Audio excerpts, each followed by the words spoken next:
Tu veux une femme soumise, obéissante, respectueuse, c'est ton droit le plus absolu. Il est demandé aux femmes dans la Bible et dans d'autres livres spirituels d'être soumises à leurs époux. Tu ne devrais donc pas en rougir, te sentir vieux jeu ou d'une époque lointaine quand tu exprimes ce souhait. Vouloir une telle femme n'est aucunement une offense à la femme, encore moins un crime. Tu n'es pas en train de te surestimer car dans le plan de Dieu tu es une autorité. Tu es le chef de famille. Il n'y a aucun mal à ce que tu exprimes cette aspiration de ton âme qui est si légitime. Mais là où le bas blesse, c'est que ce n'est pas à l'homme de soumettre sa femme. Dieu n'a pas dit aux hommes de soumettre leurs femmes, il a dit plutôt « Femmes, soyez soumises à vos maris ». Par conséquent, c'est la femme qui décide librement de se soumettre à son homme, conformément à la volonté de Dieu et sa nature. L'homme ne devrait donc pas chercher à soumettre sa femme, c'est une erreur monumentale.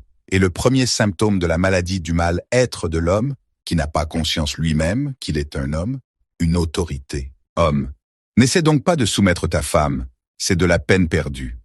Ne contrains pas ta femme à t'être soumise par la force, les cris, les injures, les blâmes, les critiques, les humiliations, les privations. Cela ne servira à rien, absolument à rien. Au pire des cas, elle fera semblant d'être soumise sans l'être en vérité, et peut-être pour ce que tu lui apportes qui lui est nécessaire, qu'elle ne peut pas pour l'instant se donner elle-même. Que vaudra pour toi une femme en apparence soumise et sans amour vrai, hypocrite?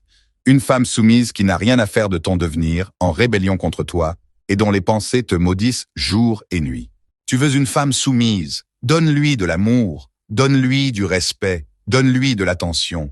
Sois présent dans sa vie de la meilleure manière possible, fais-la sourire, honore-la devant tes parents, amis et connaissances, et regarde dans le fond de ses yeux. Tu verras de l'amour pétiller, tu verras ton nom gravé en gros caractères, et tu verras du respect au garde-à-vous pour toi. Elle se soumettra d'elle-même avec joie et fierté, te défendra et sera à tes côtés dans tous tes combats. Une femme qui se sait aimer, respectée par son homme, ne fait pas que se soumettre à lui, elle se constitue esclave volontaire avec joie parce qu'elle a confiance en lui.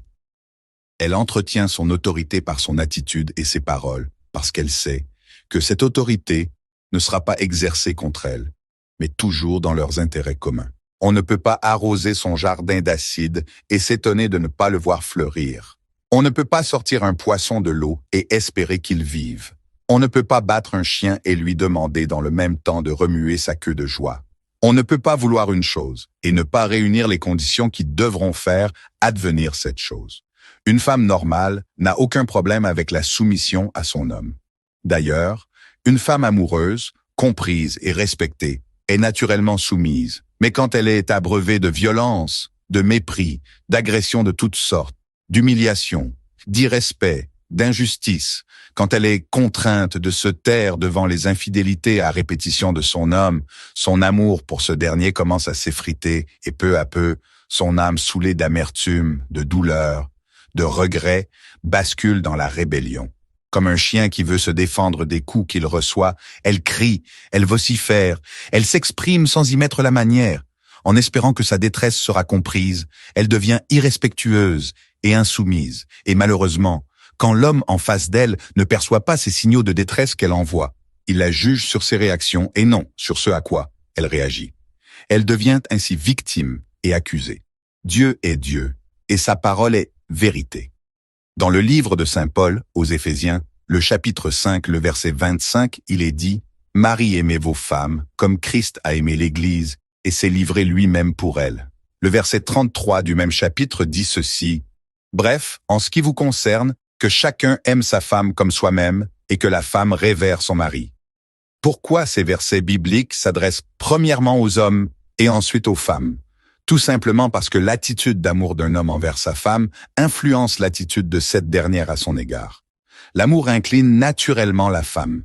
C'est l'homme qui actionne ou qui renforce la soumission chez sa femme par son amour. Un être que Dieu s'est caché pour créer, pour façonner avec soin, délicatesse et amour, avec qui il a cheminé pour l'amener à l'homme, un être qui a reçu tant d'attention de Dieu, du grand Dieu, est une habituée de l'amour et d'attention. L'en priver, c'est la dénaturer.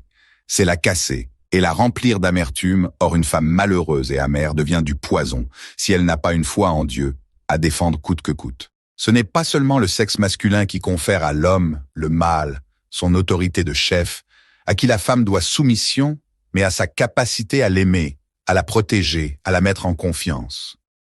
Homme, celui qui a créé la femme, te dit comment l'avoir avec toi et pour toi dans la paix, fais-lui donc confiance et obéis à sa parole.